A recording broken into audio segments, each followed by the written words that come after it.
देखो दोस्तों, क्वेश्चन है किसी व्यक्ति को नाव द्वारा किसी गंतव्य पर धारा के अनुकूल जाने तथा वापस प्रस्थान बिंदु पर लौटने में 5 घंटे लगते हैं। यदि शांत जल में नाव की चाल तथा धारा की चाल क्रमशः 10 किलोमीटर व 4 किलोमीटर प्रति घंटा हो तो प्रस्थान बिंदु से दूरी कितनी है।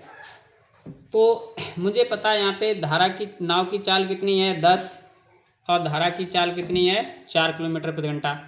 तो जब नाव धारा के साथ जाती है तो दोनों चालें जुड़ जाती हैं। तो जब दोनों चालें जुड़ जाएंगी तो उसे हम लोग क्या कहेंगे, धारा की दिशा में नाव की चाल, धारा की दिशा में नाव की चाल यानी कि U1 कितना मेरे पास निकल के आएगा 14 किलोमीटर प्रति घंटा। और जब धारा के विपरीत नाव जाती है तो नाव की चाल में से धारा की चाल को हटा दिया जाता है तो उसे U2 नाम दे देंगे। तो 10 में से 4 घटेगा, कितना बचेगा 6। तो धारा की दिशा में नाव की चाल, धारा की विपरीत दिशा में नाव की चाल, दोनों को हल करेंगे तो 7:3 आ जाएगा। तो ये मेरे पास जो रेशियो बना है किसका बना है, चाल का अनुपात बना है। तो अगर इसका अनुपात हम पलट देंगे तो मेरे पास समय का अनुपात पता चल जाएगा, T1 T2 3:7। फिर यहाँ पे कहा कि यहाँ से गंतव्य स्थान पर धारा के अनुकूल जाने तथा वापस आने में कितना समय लगा, 5 घंटा। यानी कि ये वाला टाइम कौन सा है, जाने का, और इधर टाइम कौन सा है, वापस आने का।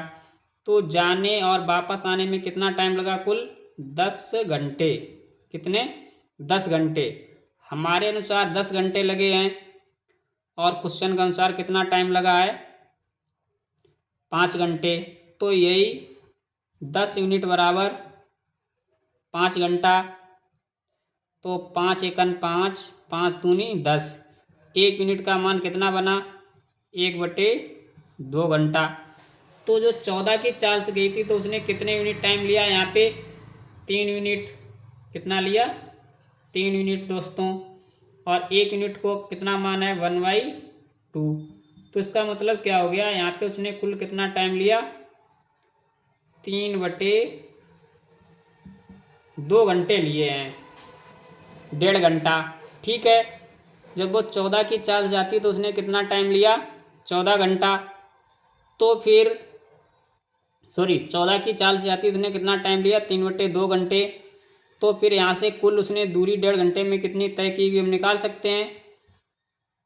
समय पता है, चाल पता है, तो कुल डिस्टेंस दूरी बराबर क्या होता है, चाल गुणे समय। चाल कितनी है 14, समय कितना है 3/2, 2 सत्ते 14, 7 21 किलोमीटर।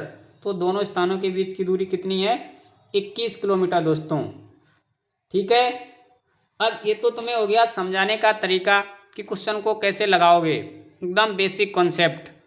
इसी को हम क्या करेंगे, बहुत शॉर्टकट में कर देंगे। जैसे ही तुमने देखा क्या कि धारा की दिशा में नाव की चाल और धारा की चाल हमें दी गई, तो 10 और 4 14, धारा की दिशा में नाव की चाल हो गई। धारा के विपरीत निकालोगे, 10 में से 4 जाएगा 6, तो रेशियो इधर निकालोगे तो 7 और 3 का। इसका रेशियो पलट देंगे तो T1 और T2 हो जाएगा कितना, 3 और 7। तो इधर मेरे अनुसार जाने का समय कितना है, 7 3 10, ये आ गया 7 3 10, 10 बराबर 5, तो 1 बराबर 1/2 हो गया। तो यहाँ से तुमने टाइम फिर निकाल लिया, 1/2 इंटू 3, 1.5 घंटे टाइम निकला। यानी कि जाने में उसने कितना टाइम लिया, 1.5 घंटा। तो उसकी चाल कितनी थी 14, तो 14 के हिसाब से 1.5 घंटे में उसने कितनी दूरी तय की, 21 किलोमीटर। ओके।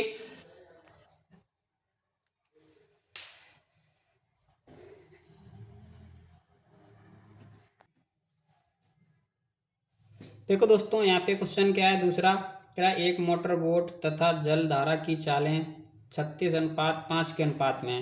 यानी कि मेरे पास नाव की चाल 36 है यूनिट और धारा की चाल कितनी यूनिट है, 5 यूनिट।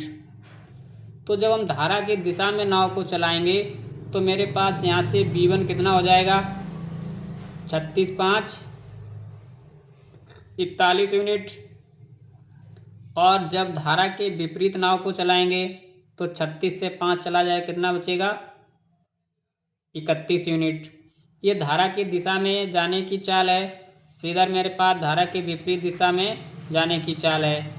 तो जब चालों का रेशियो हम पलट देते हैं तो मेरा वो समय में से चेंज हो जाता है, T1 और T2, 31:41। तो देखो दोस्तों, यहाँ पे फिर आगे क्या है, मोटर बोट धारा के अनुकूल दिशा में किसी स्थान तक 5 घंटे 10 मिनट में चलकर जाती है। यानी कि धारा की दिशा में जब वो जाती है तो कितना टाइम लगता है, 5 घंटे 10 मिनट। तो 31 यूनिट का टाइम दिया गया है। तो 1 घंटा में कितने मिनट होते हैं, 60। तो 5 घंटे में कितने मिनट हो गए, 5 छक्का 30, 300 और 10, 310। तो ये मेरे पास इस 31 यूनिट की वैल्यू दी गई, कितनी, 310 ऐसे। तो यहाँ से हल किया, कितना बना, 31 एकन 31, 1 यूनिट का मान 10। तो जाने का वापस लौटने का यही तो यूनिट है। तो 41 गुणे 10 बटे 60। तो 6 पंचे 30, 6 36, बचा कितना तुम्हारे पास, 5 बटे 6। इसको मिनट में चेंज कर लो, 60 से गुणा करके, 6 से 6 कैंसिल, कितना बना, 6.50। तो राइट आंसर क्या होगा, 6 घंटे 50 मिनट। तो इस प्रकार से दोस्तों हम क्वेश्चन को कर सकते हैं। अगर दोस्तों तुम्हें ये मेरा वीडियो पसंद आए, समझ में आए, तो चैनल को लाइक, शेयर और सब्सक्राइब भी करना।